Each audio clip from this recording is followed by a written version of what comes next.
এবং যে রিজিক আমি আমার মায়ের পেটে থাকতেই আল্লাহ তাআলা লিখে দিয়েছেন, সেই রিজিক ভোগ না করে আমি কোনোদিন মরবো না। বিষ্ণু ইসলাম আমাদেরকে জানিয়েছেন, তোমার জন্য যে রিজিকের বন্দোবস্ত, যেই অ্যালটমেন্ট আছে, সেটা ভোগ না করে, উপভোগ না করে তুমি মরবে না, এবং সেটা আপনি উপভোগ করবেন, আপনার কাছেই আসবে।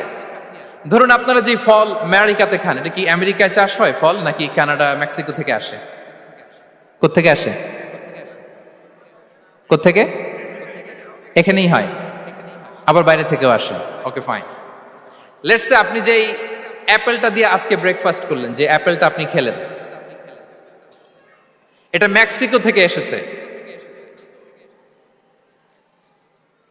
ওই অ্যাপেলটা যখন কুড়ি অবস্থায় ছিল, মুকুল অবস্থায় ছিল, তখনই ওটার মধ্যে আপনার নাম লেখা। এর মধ্যে কত পাখি এসে ওই গাছে বসেছে, কত মুকুল নষ্ট করেছে, ওইটা নষ্ট করে নাই, কারণ ওইটা আপনি খাবেন। ওইটা পুষ্ট হয়ে সুন্দর একটা ফল হয়ে ইম্পোর্টেড হয়ে এটা আমেরিকাতে আসলো, আমেরিকার বাজারে।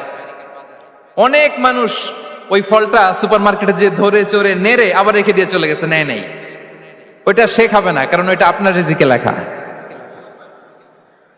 ওই ফল আপনি নিয়ে আসলেন, বাসায় অনেকেই অ্যাপেল খাচ্ছে, কিন্তু ওই অ্যাপেলটা খাবে না, কারণ এটা কে খাবে? সুবহানাল্লাহ পড়তে পারলেন না মজা করে?